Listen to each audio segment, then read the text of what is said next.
today's video is about Christmas cards. I'm sitting on the floor of my living room writing out Christmas cards and making a video about it because if I don't put it on my schedule as a specific thing I have to do for any reason, I just won't do it. If you're anything like me, you have the best intentions going into Christmas holidays.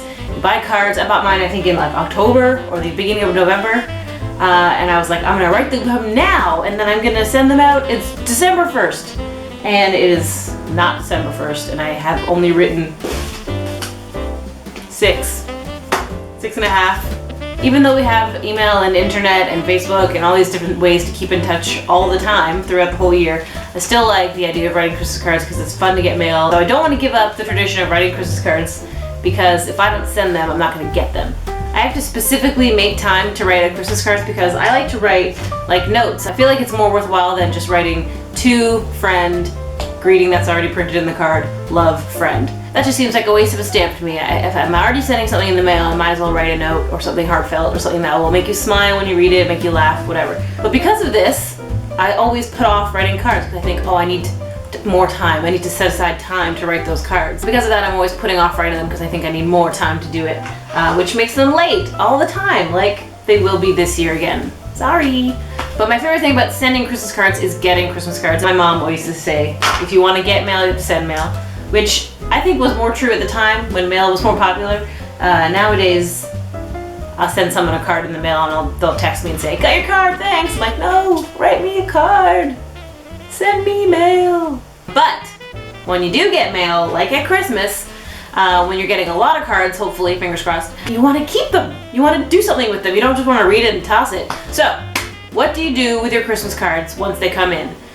If you're like me, you don't have a mantle or anything where you can display them. I don't have a lot of surfaces in my apartment where I can showcase cards that come in.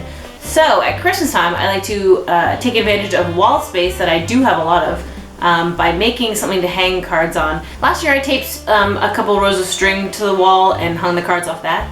This year I'm going to show you how to make a Christmas tree shaped card holder that hangs on the wall. You only need 3 things for this project, possibly 4. The first thing is wood. I'm using dogwood.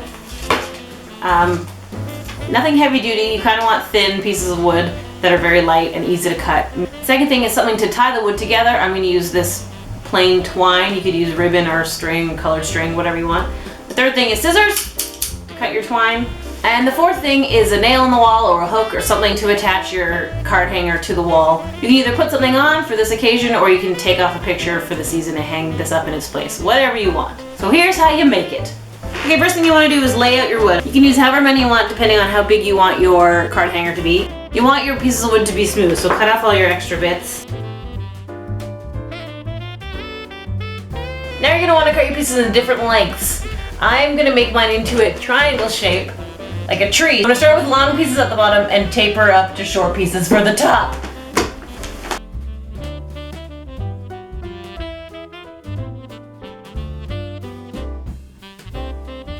Make sure your very top piece is big enough to hold a card. This is my basic shape. Now we have to attach them together. Okay, the next step is to lay out your sticks the distance apart that you want them. Think about how big your cards are going to hang down. So probably you're going to want at least 6 to 7 inches between each stick. Take your string and lay it out starting from the bottom stick on one side and go all the way up to the top. When you get to the top, give yourself a little extra room and turn around and go back down to the bottom on the opposite side. Tie a loop knot at the top. Now, starting from the top where you just made your loop, and using your top stick, which is my smallest stick, you're going to want to tie the rope on each end of the stick, like so. So it looks like this. And do that all the way down on both sides. Make sure that you pick it up from the middle a few times to make sure that you're tying the stick on level so it doesn't come out crooked, because then your cards will all slide to one end and you don't want that.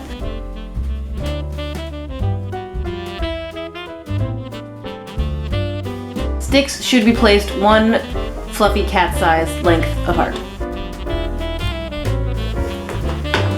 Once your last string is tied to your last stick, you're done.